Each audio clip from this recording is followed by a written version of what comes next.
നമസ്കാരം. ദർശന ടിവിയുടെ എല്ലാ പ്രിയപ്പെട്ട പ്രേക്ഷകർക്കും വിരുന്നിൻ്റെ ഒരു പുതുമയാർന്ന അധ്യായത്തിലേക്ക് ഹൃദ്യമായ സ്വാഗതം. വിരുന്നിൻ്റെ ടീം ഇപ്പോഴുള്ളത് സൗദി അറേബ്യയിലെ വ്യവസായിക നഗരം എന്നറിയപ്പെടുന്ന ജുബൈലിലാണ്. എല്ലാ പൊതുപരിപാടികളിലും ജീവകാരുണ്യ സാംസ്കാരിക മേഖലകളിലും വളരെ സജീവ സാന്നിധ്യമായി നിറഞ്ഞു നിൽക്കുന്ന ശ്രീ അഷറഫ് മൂവാറ്റുപുഴയാണ് വിരുന്നിൻ്റെ എപ്പിസോഡ് ധന്യമാക്കാൻ നമ്മോടൊപ്പമുള്ളത്. അദ്ദേഹത്തെ വളരെ ആദരപൂർവ്വം സ്വാഗതം ചെയ്യാം വിരുന്നിലേക്ക്. സാർ നമസ്കാരം. Thank you.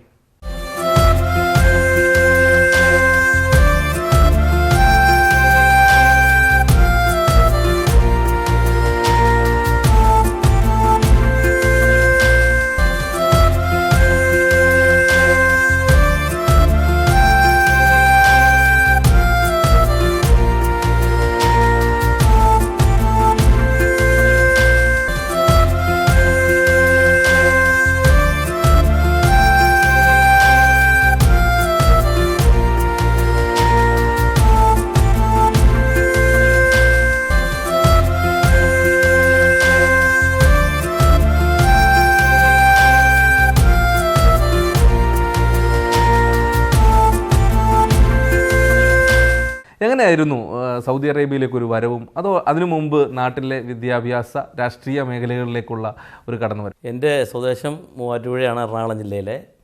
മൂവാറ്റുപുഴയിൽ ആണ് ഞാൻ പഠിച്ചതും വളർന്നതും എല്ലാം. രാഷ്ട്രീയമെന്ന് പറഞ്ഞാൽ രാഷ്ട്രീയ രംഗത്ത് അത്ര ഒരു സജീവമായ സാന്നിധ്യമൊന്നുമല്ല ഞാൻ. വിദ്യാർത്ഥി രാഷ്ട്രീയത്തിൽ എത്തിപ്പെടുന്നത് തന്നെ 8ാം ക്ലാസ്സിൽ പഠിക്കുമ്പോൾ നമ്മളെ സ്കൂളുമായി ബന്ധപ്പെട്ട് സ്കൂളിൻ്റെ അത്യാവശ്യമായ ഫെസിലിറ്റികൾ തരാൻ മാനേജ്മെൻറ്റ് പഠിച്ചപ്പോൾ വിദ്യാർത്ഥികളെ കൂട്ടി ഒരു ചെറിയ സമര നടപടിയുമായി മുന്നോട്ട് പോവുകയും അത് ഞങ്ങൾ ഫലം കാണുകയും അതിൽ മറ്റ് രാഷ്ട്രീയ പ്രസ്ഥാനങ്ങൾ ഓരോരുത്തരുമായി ഇങ്ങനെയുള്ള സമരരംഗത്തുള്ളവരെ അപ്രോച്ച് ചെയ്യുമല്ലോ, ആ രീതിയിൽ രാഷ്ട്രീയ രംഗത്തുള്ള വ്യക്തിത്വങ്ങൾ നമ്മളുമായി ബന്ധപ്പെടുകയും അങ്ങനെ ഞങ്ങളുടെ സ്കൂളിൽ 9ാം ക്ലാസ്സിൽ ഞാൻ വിദ്യാർത്ഥി രാഷ്ട്രീയത്തിലേക്ക് എത്തപ്പെടുന്നത് വെച്ചാൽ ഞങ്ങളുടെ കുടുംബം ശരിക്കും പറഞ്ഞ ഒരു വലതുപക്ഷ രാഷ്ട്രീയ സ്വാധീനമുള്ള അല്ലെങ്കിൽ പ്രാതിനിധ്യമുള്ള ഒരു കുടുംബമാണ്. അങ്ങനെ ഞാനും എത്തപ്പെട്ടത് കോൺഗ്രസിൻ്റെ വിദ്യാർത്ഥി രാഷ്ട്രീയ പ്രസ്ഥാനമായ കേരള സ്റ്റുഡൻസ് യൂണിയനിലാണ്.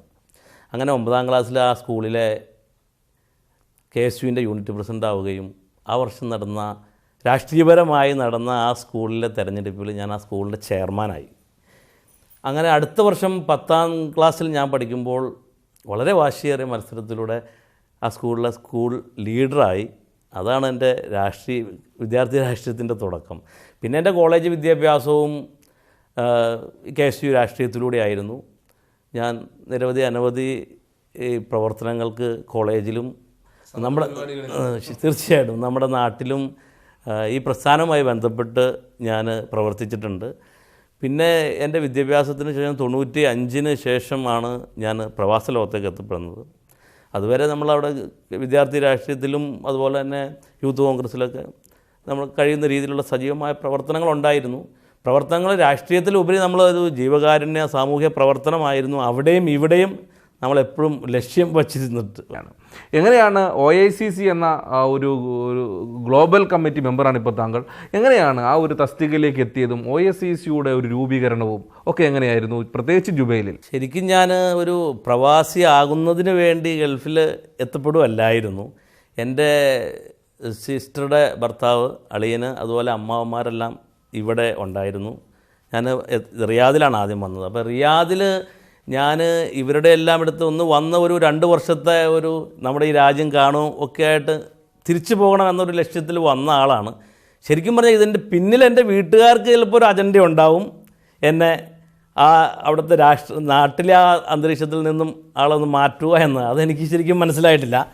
അങ്ങനെയാണ് ഞാനിവിടെ എത്തപ്പെടുന്നത്. ഞാൻ റിയാദിലാണ് വരുന്നത്. ഞാൻ റിയാദിലൊരു കമ്പനിയിൽ ആണ് ആദ്യം ജോലി ചെയ്തത് ഒരു 3 വർഷത്തോളം. പക്ഷേ നമ്മളൊന്ന് മനസ്സിലാക്കേണ്ടത്, നമ്മൾ ആദ്യകാലത്ത് ഇപ്പോൾ ഒരു 20 വർഷങ്ങൾക്കൊക്കെ മുമ്പ് ഈ പ്രവാസ ലോകത്ത് പ്രത്യേകിച്ച് സൗദി അറേബ്യയിൽ എത്തപ്പെടുമ്പോൾ നമുക്ക് ഇതേ രീതിയിലുള്ള കമ്മ്യൂണിക്കേഷനുകളോ ഇൻ്റർനെറ്റ് സൗകര്യങ്ങളോ സോഷ്യൽ മീഡിയകളൊന്നുമില്ല. നമ്മൾ എത്തിപ്പെടുമ്പോൾ നമ്മുടെ അടുത്ത പരിസരത്ത് അല്ലെങ്കിൽ നമ്മുടെ നാട്ടിലുള്ള ഏതെങ്കിലും ഒരാൾ എവിടെയെങ്കിലും ഉണ്ട് എന്നറിഞ്ഞാൽ നമ്മൾ ടാക്സി പിടിച്ചു, അന്നത്തെ പോലത്തെ വാഹന സൗകര്യങ്ങളൊന്നും നമുക്കില്ലല്ലോ.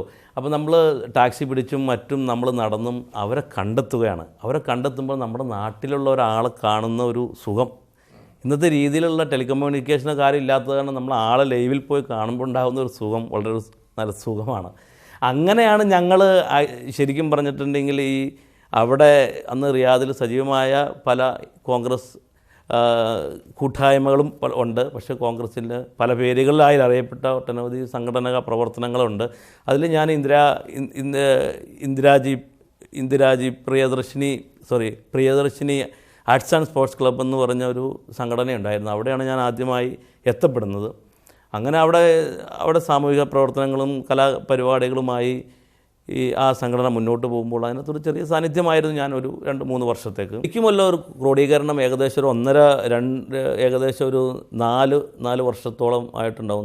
4-5 വർഷത്തിനാണ് ഈ OICC ആയി മാറിയത്. OICC ആയി മാറിയതോടുകൂടി ശരിക്കും KPCC പ്രസിഡന്റ്, ഇന്നത്തെ ആഭ്യന്തരമന്ത്രി, അന്നത്തെ KPCC പ്രസിഡൻ്റായിരുന്ന രമേശ് ചെന്നിത്തലയും അന്നത്തെ പ്രവാസകാര്യ വകുപ്പ് മന്ത്രിയായിരുന്ന എം ഹസൻ്റെയും നേതൃത്വത്തിലുള്ള ഒരു KPCC ടീം തന്നെ ഇവിടെ ദമാമിലെത്തുകയും നിരന്തരമായ ചർച്ചകൾക്ക് ശേഷം എല്ലാ സംഘടനകളുടെയും അഭിപ്രായങ്ങളും ആരാഞ്ഞ് ആ സംഘടനയ്ക്കൊരു മാനം നൽകുകയാണ് ഉണ്ടായത്. അങ്ങനെയാണ് OICC ആയത്. അതിൻ്റെ OICCയുടെ ആദ്യത്തെ റീജിയണൽ കമ്മിറ്റിയുടെ പ്രസിഡൻ്റാണ് ബഹുമാന്യനായ PM നജീബ്. PM നജീബിൻ്റെ നേതൃത്വത്തിൽ നല്ല ശക്തമായ പ്രവർത്തനവുമായി മുന്നോട്ട് പോവുകയും പിന്നീട് ഇപ്പോൾ ഒരു 1.5 വർഷം മുമ്പാണ് ബഹുമാന്യനായ ഇപ്പോഴത്തെ regional committee president Shri Biju Kallumala നേതൃത്വം കൊടുക്കുന്ന OICC കിഴക്കൻ പ്രവിശ്യയിലും പ്രത്യേകിച്ച് ദമാം അൽഹസയും ജുബൈലും ഉൾപ്പെടുന്ന മേഖലകളിൽ ശക്തമായ പ്രവർത്തനവുമായി മുന്നോട്ട് പോകുന്നുണ്ട്.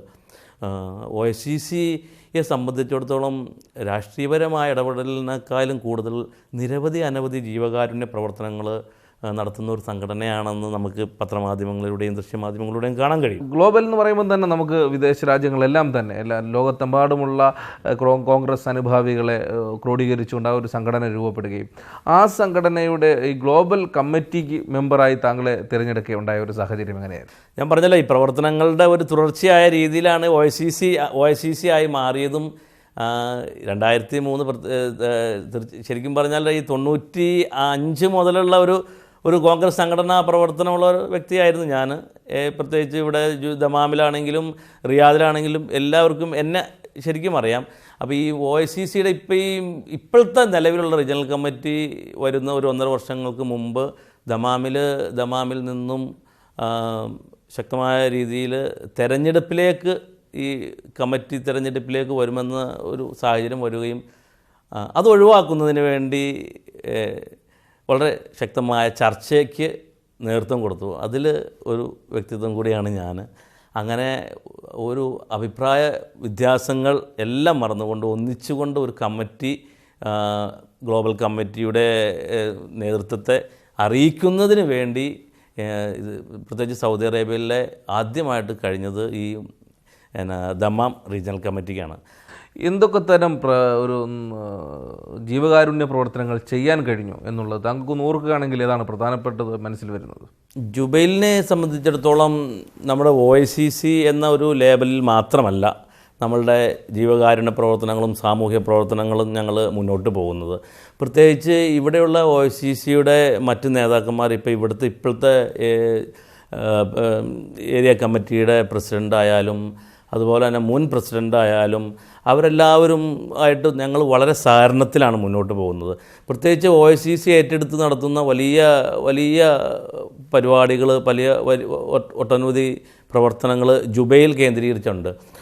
അതിൽ ഒന്ന് രണ്ട് കാര്യങ്ങൾ പറയുകയാണെങ്കിൽ നമ്മുടെ ജുബൈലിലെ ഇന്ത്യൻ എംബസി സ്കൂളിലെ 10ാം തരത്തിലും 12ാം തരത്തിലുമുള്ള മികച്ച മാർക്ക് നേടി പാസ്സാകുന്ന കുട്ടികൾക്ക് OICC ഏകദേശം ഒരു 100 കുട്ടികളോളം വരും. അവരെ ഞങ്ങൾ എല്ലാ വർഷവും ആദരിക്കാറുണ്ട്. അവർക്ക് ഞങ്ങൾ പുരസ്കാരം നൽകാറുണ്ട്. അത് OICC മാത്രം, പ്രത്യേകിച്ച് ഇപ്പോൾ ഈ ജുബൈലിൽ ഇത്രയും വലിയൊരു പരിപാടി അത് നമ്മുടെ സംസ്ഥാനത്തുള്ളവരെ മാത്രമല്ല, ഈ സ്കൂളിൽ നിന്നും വരുന്ന ഉയർന്ന മാർക്കുകൾ കൂടി ജയിക്കുന്ന എല്ലാ പ്രദേശങ്ങളിൽ നിന്നും എല്ലാ സംസ്ഥാനങ്ങളിൽ നിന്നുള്ള കുട്ടികളെ ഞങ്ങൾ വർഷങ്ങളായിട്ട് ആദരിക്കാറുണ്ട്. പിന്നെ ഇവിടെ ഈ നിരവധി, ഞാൻ നേരത്തെ സൂചിപ്പിച്ച പോലെ ഇവിടെ നിരവധി ക്യാമ്പുകളിൽ പല രീതിയിലുള്ള ബുദ്ധിമുട്ടുണ്ടാകുന്ന സാഹചര്യമുണ്ട്. പ്രത്യേകിച്ച് മാൻ പവർ കമ്പനികളെല്ലാം വന്ന് ഇവിടെ ഈ ശമ്പളവും മറ്റ് ഭക്ഷണ സൗകര്യങ്ങളും മറ്റ് പാർപ്പിട സൗകര്യങ്ങളും ഇല്ലാതെ അനവധി ക്യാമ്പുകളിൽ പല പ്രശ്നങ്ങളുണ്ടായപ്പോൾ OICC കൂട്ടായും മറ്റും ഇടപെട്ടിട്ടുണ്ട്. ആ ഒരു സാഹചര്യത്തിൽ പ്രവാസി മലയാളികൾ ഒട്ടനവധി പേർ ലോകത്തിൻ്റെ പല ഭാഗത്തിരുന്നു കൊണ്ട് തന്നെ ഈ പ്രോഗ്രാം വീക്ഷിക്കുന്നുണ്ട്. അവർക്ക് താങ്കൾക്ക് കൊടുക്കാനുള്ളൊരു നിർദ്ദേശം, താങ്കളുടെ ഈ 20 വർഷത്തെ ജീവിത യാത്രയിൽ താങ്കൾ കണ്ടെത്തിയിട്ടുള്ള പ്രധാന പ്രശ്നങ്ങൾ അല്ലെങ്കിൽ പരിഹാര മാർഗങ്ങൾ, ഒരു നിർദ്ദേശം എന്ന നിലയ്ക്ക് താങ്കൾക്ക് എന്ത് കൊടുക്കാൻ കഴിയും? അല്ല, ഈ പ്രവാസ മേഖലയിൽ 20 വർഷത്തോളം കഴിച്ചുകൂട്ടിയ എന്നെപ്പോലെയുള്ള ഒരാൾ നോക്കിക്കാണുമ്പോൾ പ്രവാസികൾക്ക് നൽകാനുള്ള മെസ്സേജ് എന്ന് വെച്ച് കഴിഞ്ഞാൽ, നമ്മുടെ നല്ല ആരോഗ്യ സമയമാണ് നമ്മൾ ഈ പ്രവാസ ലോകത്ത് ചിലവഴിക്കുന്നത്. അപ്പോൾ നമ്മൾ ഇവിടെ നിന്നുണ്ടാകുന്ന ജോലിയിലൂടെ ആണെങ്കിലും ബിസിനസ്സിലൂടെ ആണെങ്കിലും ഉണ്ടാകുന്ന സമ്പാദ്യങ്ങളും നമ്മൾ വളരെ സൂക്ഷ്മതയോടുകൂടി ഈ നാട്ടിലാണെങ്കിലും ഇവിടെയാണെങ്കിലും കൈകാര്യം ചെയ്യണമെന്നതാണ് എനിക്ക് പ്രവാസികളോടായിട്ട് പറയാനുള്ളത്. പ്രത്യേകിച്ച് നമ്മൾ വരുമാനത്തിൽ കൂടുതലായ ചിലവുകൾക്ക് വേണ്ടി നാട്ടിൽ വലിയ വീടുകളും അതുപോലെ തന്നെ മറ്റു രീതിയിലുള്ള ആഡംബരമായ ജീവിതങ്ങളും നയിച്ച് നമ്മൾ പ്രവാസ ലോകത്ത് നല്ല ആരോഗ്യപരമായിരിക്കുന്ന സാഹചര്യത്തിൽ നമ്മൾ അത് ചിലവഴിക്കുന്നു. പിന്നീട് നമ്മളൊരു തിരിച്ചുപോക്കിലേക്ക് എത്തുമ്പോഴാണ് നമ്മുടെ കയ്യിലൊന്നുമില്ലാത്തൊരവസ്ഥയാണ് എന്ന് നമ്മൾ അറിയുന്നത്.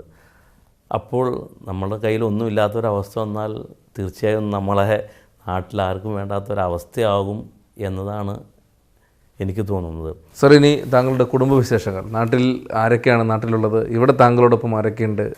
എൻ്റെ കുടുംബം, ഞങ്ങൾ പറഞ്ഞല്ലോ, ഞാൻ മൂവാറ്റുപുഴ, എറണാകുളം ജില്ലയിലെ മൂവാറ്റുപുഴയിലാണ് എൻ്റെ സ്വദേശം. എനിക്ക് എൻ്റെ വീട്ടിൽ എൻ്റെ ഉപ്പാക്കും ഉമ്മാക്കും ഞങ്ങൾ 6 മക്കളാണ്. അതിൽ ഞങ്ങൾ 4 ആൺമക്കളും 2 പെൺമക്കളും. അതിൽ രണ്ടാമത്തെ ആളാണ് ഞാൻ. എൻ്റെ മൂത്തത് എൻ്റെ ഒരു പെങ്ങളുണ്ട്, എൻ്റെ ഇളയതും ഒരു പെങ്ങൾ. പിന്നെ അതിന് താഴത്തോട്ട് 3 എൻ്റെ അനുജന്മാരാണുള്ളത്. എൻ്റെ ഉമ്മ നാട്ടിലാണ്. എൻ്റെ ഉപ്പ മരിച്ചിട്ട് ഇപ്പോൾ 12 വർഷമായി.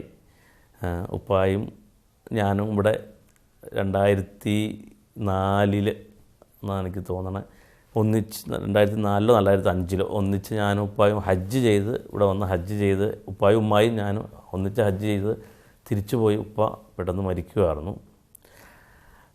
പിന്നെ എൻ്റെ 3 സഹോദരന്മാർ ആണുള്ളത്. ഉപ്പ മരിക്കുമ്പോൾ എൻ്റെ ഉൾപ്പെടെ ഞങ്ങൾ 4 പേർ, എൻ്റെയും ഞങ്ങൾ 3 പേരുടെ വിവാഹം കഴിഞ്ഞിട്ടുണ്ടായിരുന്നുള്ളൂ. എൻ്റെ വിവാഹം കഴിഞ്ഞിട്ട് വളരെ അടുത്ത കാലമായിരുന്നുള്ളൂ, 1-2 വർഷത്തിൽ താഴെ ആയിരുന്നുള്ളൂ. പിന്നെ മറ്റ് 3 അനുജന്മാരുടെ വിവാഹ കാര്യങ്ങളും അവരുടെ എല്ലാം ഞാൻ നോക്കി. 3 സഹോദരങ്ങൾ ഇപ്പോൾ ഇവിടെയുണ്ട്. ഇപ്പോൾ നമ്മുടെ സൗദി അറേബ്യയിലെ പല ഭാഗത്തായിട്ട് അവർ നമ്മളൊപ്പം ഉണ്ട്. പിന്നെ മക്കൾ എനിക്ക് 2 പേര്, 2 ആൺമക്കൾ. ഒന്ന് ഫായിസ്, രണ്ടാമത്തെ ആൾ ഫവാസ്. പിന്നെ വൈഫിൻ്റെ പേര് അസ്മി അഷ്റഫ്. അല്ല, മക്കളെത്രയാണെന്ന് ചോദിച്ചപ്പോൾ ഇപ്പോൾ വൈഫ് 3ാമത് പ്രഗ്നൻ്റാണ്. അപ്പോൾ ഇൻഷാ അല്ലാഹ് ഒരാളും കൂടെ എത്തുമെന്ന് പ്രതീക്ഷിക്കാം. അള്ളാഹുവിന് നന്ദി പറയുന്നു. സാർ, ഇപ്പോൾ താമസിക്കുന്നത് ജുബൈലിൽ ഏത് മേഖലയിലാണ്? ഇപ്പോൾ നമ്മളിരിക്കുന്നത് ഏത് മേഖലയാണ്? നമ്മളിപ്പോൾ ഇരിക്കുന്നത് ജുബൈലിലെ ഇവിടെ ഹൈപ്പർ പാണ്ടയുടെ ഒരു ലൊക്കേഷനാണ്. പണ്ട് ഇവിടെ ജെയിൻ സ്റ്റോർ ആയിരുന്നു. ഞാനിപ്പോൾ ഈ പുതിയ വീട്ടിലോട്ട് മാറിയിട്ട് ഏകദേശം ഒരു വർഷത്തിൽ താഴെ ആവുന്നുള്ളൂ. ഞാൻ താമസിച്ചുകൊണ്ടിരുന്നത് ജിദ്ദ സ്ട്രീറ്റിൽ KFCയുടെ അടുത്തായിട്ടായിരുന്നു ഒരു 5-6 വർഷമായിട്ട് താമസിക്കുന്നത്. എൻ്റെ കുടുംബം എന്നോടൊപ്പം ഏകദേശം ഒരു 12 വർഷത്തോളമായിട്ട് ഇവിടെ തന്നെ ഉള്ളത്. അതുകൊണ്ട് ഇവിടെ ജുബൈലിൽ ഒരുവിധം എല്ലാ കുടുംബങ്ങളുമായിട്ട്, പ്രത്യേകിച്ച് മലയാളി കുടുംബങ്ങളുമായിട്ട് നല്ല ബന്ധങ്ങളുണ്ട്. അത് സംഘടനാ പ്രവർത്തനത്തിലുപരി നല്ല ബന്ധം പുലർത്തുവാൻ ഞാൻ പ്രത്യേകം ശ്രദ്ധിച്ചിട്ടുണ്ട്. സാർ, ഇവിടെ രാഷ്ട്രീയ പ്രവർത്തനം അതുപോലെ തന്നെ ബിസിനസ് കാര്യങ്ങളും സാർ ചെയ്യുന്നുണ്ട്. അതോടൊപ്പം തന്നെ മറ്റെന്തെങ്കിലും പ്രവർത്തന മേഖലകളിലുണ്ടോ? രാഷ്ട്രീയ പ്രവർത്തനം അതുപോലെ സാംസ്കാരിക പ്രവർത്തനത്തിന് കൂടാതെ ജുബൈലിലെ എന്തെല്ലാം നല്ല രീതിയിലുള്ള പ്രവർത്തനങ്ങൾ വരുന്നുണ്ടോ അതിലെല്ലാം നമുക്ക് നമ്മുടെ സമയം അനുസരിച്ച് നമ്മൾ സഹകരിക്കും. അതിനകത്ത് രാഷ്ട്രീയമോ അല്ലെങ്കിൽ മതമോ അല്ലെങ്കിൽ മറ്റ് മാനദണ്ഡങ്ങളൊന്നും നോക്കാറില്ല. എല്ലാ സാമൂഹ്യ സാംസ്കാരിക രാഷ്ട്രീയ മതപരമായ സംഘടനകളുടെ എല്ലാ കാര്യങ്ങളിലും സഹകരിക്കാറുണ്ട്.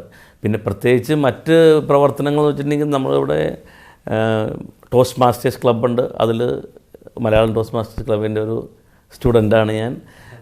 അതുപോലെ തന്നെ മറ്റ് മറ്റ് മറ്റ് സാംസ്കാരിക മറ്റ് പ്രവർത്തനങ്ങൾ മതപരമായ ഒരുപാട് അങ്ങനെ മതപരമായെന്ന് വെച്ചിട്ടുണ്ടെങ്കിൽ ഞാനൊരു മതപരമായ പ്രവർത്തനങ്ങളിൽ എല്ലാവരുടെയും നല്ല പ്രവർത്തനങ്ങളിൽ ഞാൻ സഹകരിക്കുന്നുണ്ട്. എനിക്ക് അങ്ങനെ ഒരു പ്രത്യേക ഒരു ഇതിലില്ല. നമ്മൾ എല്ലാവരുടെയും എല്ലാ മതപരമായ പ്രവർത്തനങ്ങൾക്കും നമ്മൾ ക്ഷണിക്കുമ്പോൾ നമ്മൾ പോവുകയും അവരുമായിട്ട് സഹകരിക്കാറുണ്ട്. ഇവിടുത്തെ മറ്റ് രാഷ്ട്രീയ സംഘടനകളാണെങ്കിൽ KMCC ആയിട്ടും നവോദയ, നവയുഗം, അതുപോലെ തന്നെ തനിമ സാംസ്കാരിക വേദി, അങ്ങനെയുള്ള എല്ലാ സംഘടനകളുമായി നല്ല ബന്ധം പുലർത്തുന്ന ഒരു വ്യക്തിത്വമാണ്. ഇത്രയും വിലപ്പെട്ട സമയം ഞങ്ങളുമായി സഹകരിച്ചതിൽ ഞങ്ങളുടെ ഹൃദയംഗമ നന്ദി അറിയിക്കുകയാണ്. Thank you very much sir. Thank you very much.